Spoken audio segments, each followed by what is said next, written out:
What is up, guys? Skyler here. Today we're doing World War One by Oversimplified. I love me some World Wars. If you're new here, drop a sub. We'll be doing more Oversimplified. We're going to be diversifying content while keeping the ERBs, but let's get going.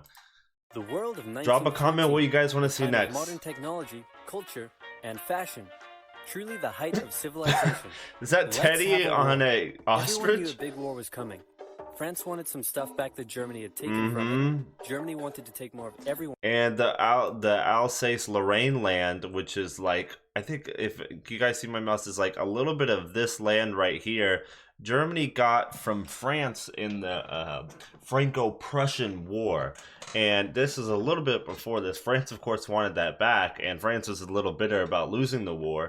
But Germany wasn't Germany when the war started. The top part was Prussia, and it was broken into a few states below. And when France and Germany went to war, or Prussia went to war, they all became unified together and became Germany. So, and this really shifted Germany into a major player within Europe. And it was a big powerhouse after this. And that's why they'll start industrializing more, and they'll get a really jump ahead. They're really going to jump ahead at the beginning of World War One, just like how they did in World War Two. You know, Germany always gets a really good start.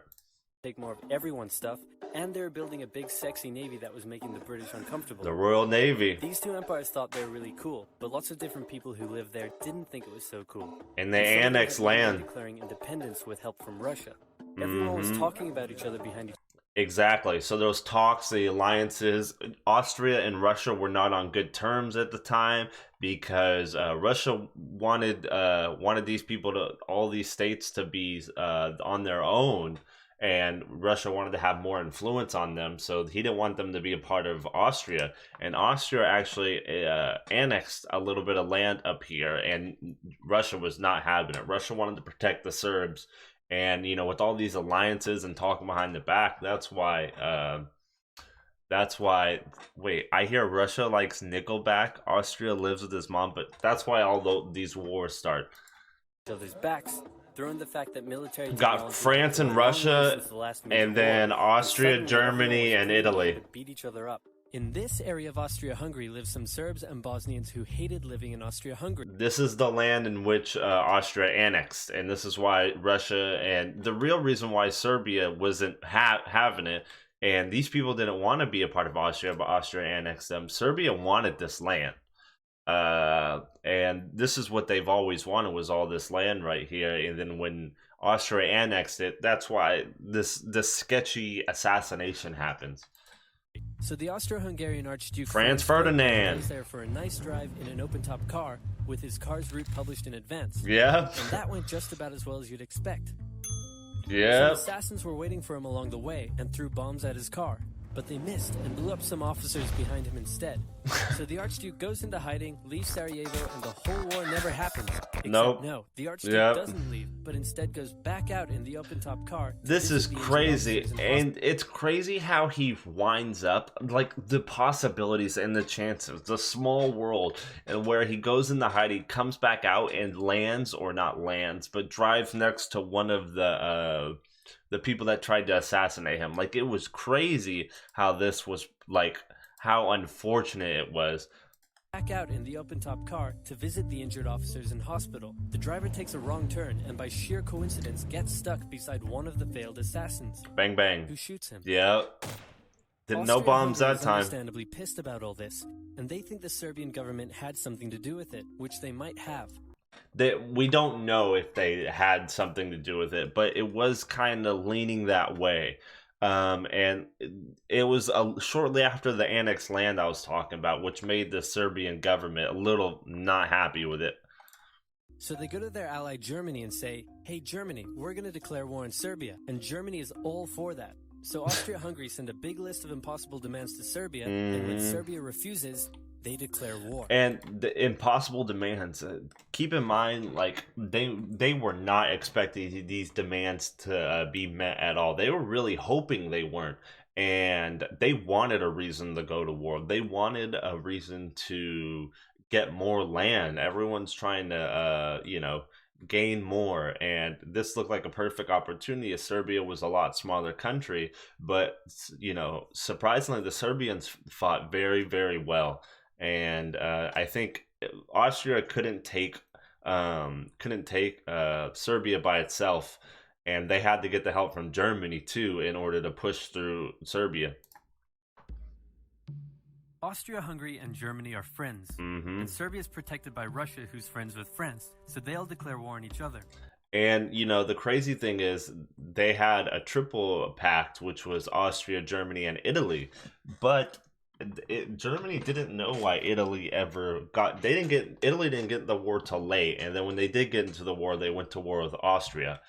But the reason why Italy never attacked France is about a decade earlier, Italy and France made a non-aggression pact with each other. So it was secret. So Germany and Austria didn't know, and that's why Italy didn't join the war until later. And the real reason why they joined the war later is because it was getting increasingly in favor for France, Russia, Britain, and all of them. So they joined. That way they can get more land as well.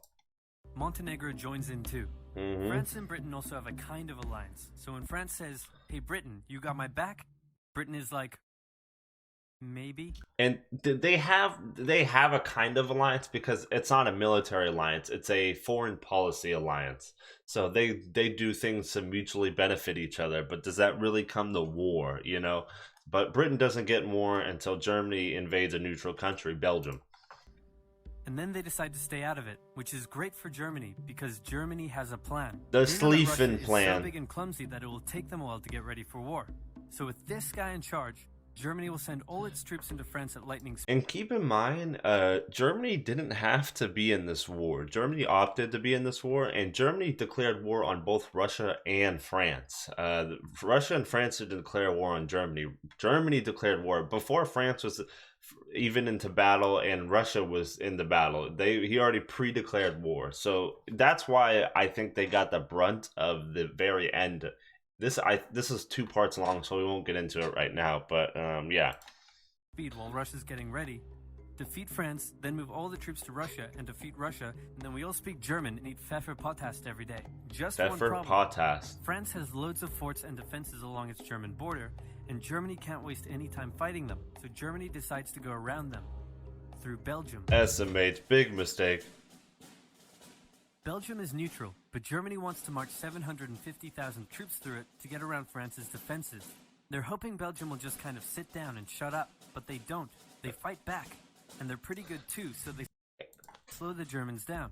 What's worse is that Britain shows up, and they're pretty pissed that Germany's invading neutral countries. So now Britain declares war on Germany. So Germany push on through Belgium and commit some atrocities along the way. They also wear spikes and sometimes skulls on their uniform. So if you're trying to not look like the bad guys, good job. Okay. Yeah, so it really pushes the media to realize, Germany, this is where Germany really does wrong. Invades a country that wasn't in war and wanted to remain neutral, and then that forces Britain to be involved, but they slowed Germany down quite a lot, especially with the help of Britain and a little bit of help of France. And that is what really stalls out Germany a little bit too long. And this allows France to mobilize their army better, Britain to mobilize their army better, and Russia. And Russia, like you said, is a big, huge country. So it takes a while to mobilize their entire army because they can be spread out across all these distances because, Russia's huge. So this gives them a lot of time. And this is luckily, and of course, their trench warfare really stalls out too.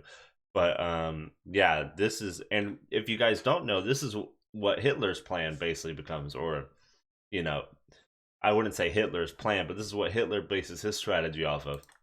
Commit some atrocities along the way. They also wear spikes and sometimes skulls on their uniform. So if you're trying to not look like the bad guys, good job. The Allies have a propaganda extravaganza, and this starts having an influence around the world, notably in America. The U.S. President Woodrow Wilson sees himself as a bit of a Jesus figure and spends most of the war trying to get everyone to just hug it out. There's also a large population of ethnic Germans living in the United States, and when the war first broke out, they were like, yay, Germany. But now that they're committing atrocities in Belgium, they're less enthusiastic. Let's spot the French soldier. Did you see him? Of course. Right? He's wearing a bright blue uniform with red trousers. And do you know who else spotted him easily too? The Germans. So when the French... And, you know, a lot of these people in this war, you know, this was the first modern war, and a lot of countries weren't equipped for it yet. They, like France, had this ridiculous outfit, you know, and you could see these outfits from across a field and just shoot them, and artillery, and there's a lot of things you could do. The weapons were a lot more advanced, so wearing blue and red, you know, you could shoot from a longer distance now, so it was a huge disadvantage, and everyone had their issues. Russia wasn't really necessarily ready for war. They had more men than guns. So, you know, you had people going to war in Russia without weapons or without a gun. It was common in the Russia and Germany fighting was when a soldier died, you pick up his weapon and you start shooting. Like, it was crazy. So when the French were slowly marching in columns through the countryside, the Germans easily tore them to shreds with their giant guns. All the nations involved in this war went in with an old... Bayonet charges are cool. Cavalry's very effective. And all of them had to update their uniforms and tactics a lot during the Great War. No boots. Wow. Because this war was going to be like nothing anyone had ever seen before. Russia's ready for war, and way earlier than expected. Ready. Hey, Austria-Hungary, can you get on top of that? Oh yeah, sure, we've got this. Nope. So Germany... Austria was Germany was the real threat here. Austria had a fair amount of men, quite a lot of men, but their strategy and their commanders and generals were trash compared to Germany. And Germany's always excelled in that. While Austria gets beat up all the time, they can't beat Serbia. They're kind of just getting pushed around all the time. It's kind of like how Italy was in World War II. You know, Italy was nothing compared to how Germany was, and Hitler and his commanders, his command ship, and all of his generals.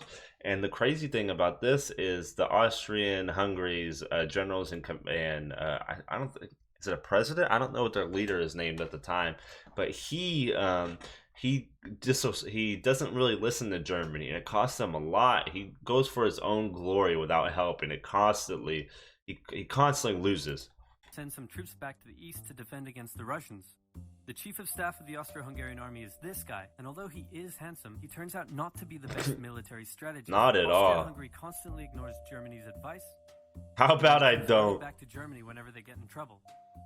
Austria-Hungary even gets its ass kicked by tiny Serbia, who repels all their invasion attempts at the start of the war. It's better news for Germany in the north, though, where they almost completely wipe out the Russian Second Army. Back on the Western Front, the Germans continue advancing and are in sight of Paris. At this point, anyone would be forgiven for thinking the Germans were going to get that quick victory after all. But then things start to go wrong. The French commander-in-chief knew something had to be done, and he ordered his armies to stop retreating. In the resulting battle, trench warfare. If a gap Here we go. The enemy can use it to flank you from the side and behind, so the German armies have to retreat. The Allies launch a counterattack, so the Germans dig into defensive positions. The Allies do the same. Then both sides move north, trying to outflank each other along the way. When they reach the sea, they're in a stalemate with trench systems running the whole way from the coast to Switzerland. The beginning of trench warfare on the western And it's front. gruesome. Here's Gruesome. how trench warfare works. Two opposing lines of trenches with no man's land in between. One side would pummel the other with hundreds of thousands of artillery shells, sometimes for days at a time. This had a huge psychological effect on the soldiers, leaving many shell-shocked. Then, the PTSD strong. Trenches and rush across no man's land. A muddy, wet mass of shell craters and barbed wire. This visual's The amazing. defending trench would unleash machine gun fire. Reminds me of an old Flash game. Thousands of casualties. The attackers would send wave after wave until either they gave up or the opposing trench was finally over. And keep in mind, at this point, right here, all this artillery, and this required timing. Sometimes, and Britain had a big fall, sometimes they'd artillery shell the enemy trench, and then they'd wait too long to rush in, and the enemy trench would already be ready for battle. They're done getting artillery striked, and the men coming in would just get slaughtered and get stuck in no man's land. And the trench warfare heavily favored the defenders. You know, France,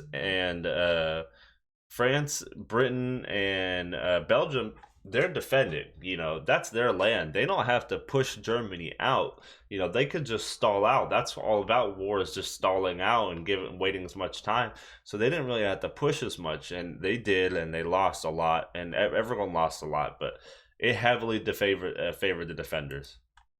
Until either they gave up or the opposing trench was finally overrun. There would be months of fighting and the deaths of thousands in order to gain a few meters or kilometers of land. Living in the trenches was hard work too. Corpses, mud that could swallow you whole, pools of poisonous water, rats, disease, the smell. It's insane that millions of soldiers put up with these conditions, and commanders ordered them to do so for years. And oh wow, it's already over. Okay, we'll definitely do part 2 next video. Drop a like if you want to see part 2. But a couple of things I want to go over is the trench warfare was gruesome. Not only with disease, you know, mud that would swallow you whole, true, but artillery shells would constantly be hitting the trenches. And what would happen sometimes, people would get buried alive. The trenches would some of them would collapse on top of each other, and it was just terrifying. And everyone at the time, right at the start of World War One, people still believed, hey, fighting for your country was a noble thing. And you know, people, you had kids like as young as 12 years old that were able to pass as, you know, adults and get into war. And you know, it took a very grim reality for these people. But I appreciate all the people that came by.